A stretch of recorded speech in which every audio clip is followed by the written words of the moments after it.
Hello everyone, my name is Tom, and let's have a quick chat about that New York episode of Miraculous. I love Miraculous. It's one of those shows where you think it's gonna not be good because of the premise, but then you start watching it just consumes your life. You know that anime, Rent a Girlfriend, everyone's talking about? You watch it and you think this is so dumb, but then you realize you're 8 episodes in and you're not gonna stop.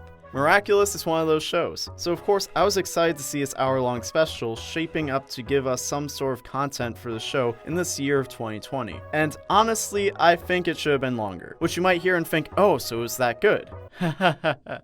Not really. The premise of the special is obviously that they go to New York. There is a Miraculous in New York conveniently that Gabriel Agreste wants to yoink. At the same time, Marinette and Adrian have a class trip to the city, so when Adrian thinks he won't be able to go because of his past experiences with his overly controlling father, Marinette speaks on his behalf to get his father to let him go. And Gabriel's like, yeah, sure, because then he doesn't need an alibi to go yoink. And the overall situation causes a miscommunication between Ladybug and Cat Noir because Marinette knows she has to step away from her responsibilities as Ladybug and entrusts the fate of Paris in the hands of Cat Noir, who thinks he'll be around, but then last minute, guess who's going to New York? Which is going to cause some problems for them. There's a lot of tension going on between Marinette and Adrian as Marinette denies her feelings for Adrian in place of Luca, who seems to just want Marinette to figure out what she wants out of her life, and that's a big focus for a lot of the runtime. They get to America, there are superheroes here, and the culture of heroes is more lax publicly, but also rigid in practice, kind of similar to what you see in typical Western superhero media, as opposed to Kwamis who have their own set of rules and a lot of Eastern influence. Things will clash, they need to be resolved, and bam, you got a story structure. So where's the timing issue? Well, I don't think they had enough time to do everything that they needed to do. It definitely feels like they expected to have more time to deal with everything that was going on. And the thing about this special in spirit is it was clearly intended to be a spectacle to draw in new eyes to the series. The animation looks a lot cleaner, more polished, there's better lighting. The voices are a bit deeper, which I know has been divisive, but I kinda appreciate it, especially since it seems like Marinette speaks a bit lower as Ladybug, which is a cool little detail that differentiates her personality and her role as a hero compared to everyday life. But what we got was really just content to hold fans of the series over in the drought between seasons 3 and 4. A lot of what we invest in the series for felt more watered down than presented with the best foot forward. The best example is the ship between Marinette and Adrian, and I'm not gonna sit here and pretend the main series has some big brain complex writing for this dynamic because it can be kinda dumb at times. But there is depth to it. There is a reason it resonates with the audience, but here it feels like a caricature of what we know. The two have defined characters and personalities independent of each other that don't feel quite as present here. Most of their screen time is spent focused on the tension between the two, and there are definitely points where that does nothing to amplify either as individual characters to provide the usual desire to see their relationship bloom. Also, Adrian has always been insistent that he likes Marinette, but not in that way. Here, things seemed more mutual with little to no indication of Adrian seeing Marinette purely platonically for a push and pull, which usually adds a layer of complexity, and you can say, well, that's the progression of his feelings for her. Okay, however, there's no portrayal of his internal journey towards having feelings for Marinette. No real indecisiveness, no back and forth, denial, there's stages to these things. But this, it's just two young people shyly ogling at each other while everyone is like, yo, I ship it. And then they're like, we are going to make our ship become canon by any means necessary, including shared trauma with a life or death scenario. And this is encouraged by two new characters who are also superheroes. Aeon, who is Uncanny Valley, she's an android, and Jessica, who is Sparrow and then later becomes Eagle when she gets a Miraculous. I feel like there could have been more done with the fact that these are the kids of the nation's most popular superheroes who keep them on a tight leash, and that's contrasted with Ladybug and Cat Noir being very independent as heroes. That was a really good premise for a story that left a lot to be desired. And the execution of getting those characters to a place of proving themselves and getting more freedom wasn't poorly done at all, but I think there could have been more had they involved that with the base freedom that Ladybug and Cat Noir have. There could have been a cool little relationship there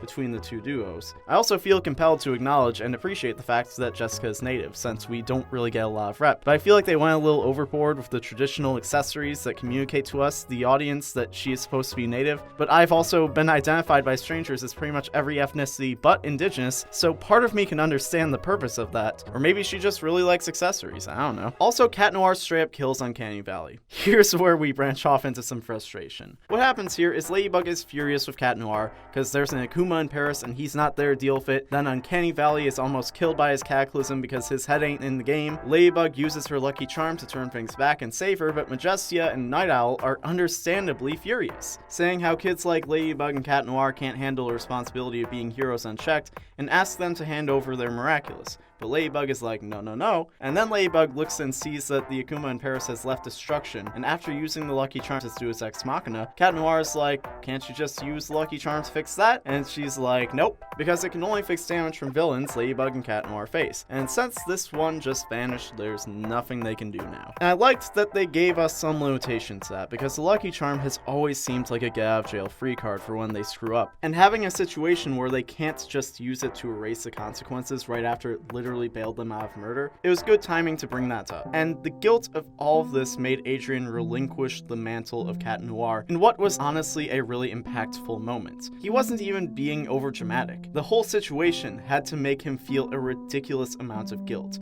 and force him to question if he's worthy of his title, so it totally makes sense. But here's where my problem is. In a vacuum, these events and the scenes that are portraying them are fantastic. Honestly, some of the best stuff Miraculous has given us, but this is happening right before the final act of the special. This feels like the ending of the introduction. There's a lot of really heavy stuff going on here that needs time to breathe and be processed, but suddenly needs to be wrapped up right away. And this made the resolution feel very rushed and anticlimactic.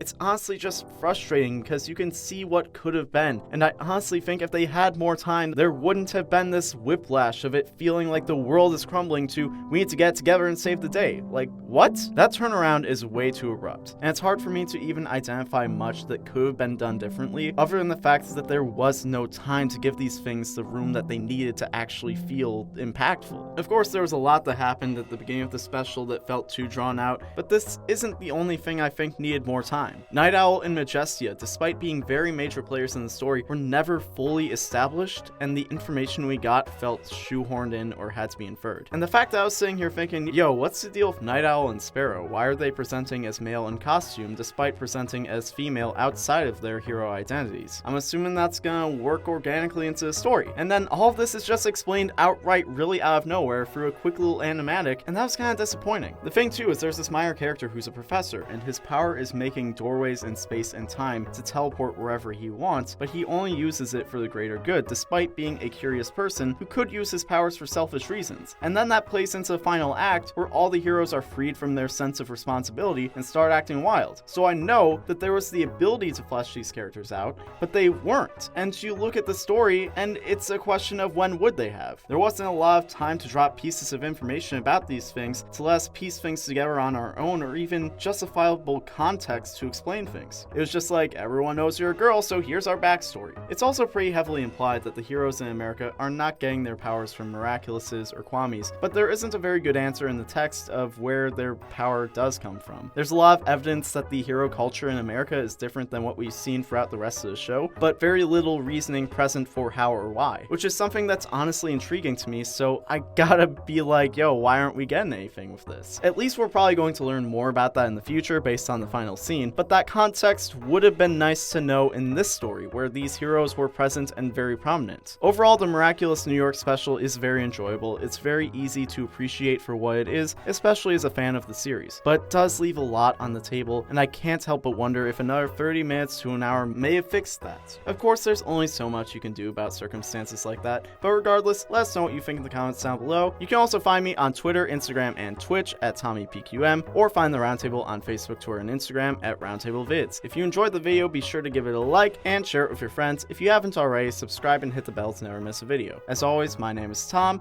and I hope you have an awesome day. See ya!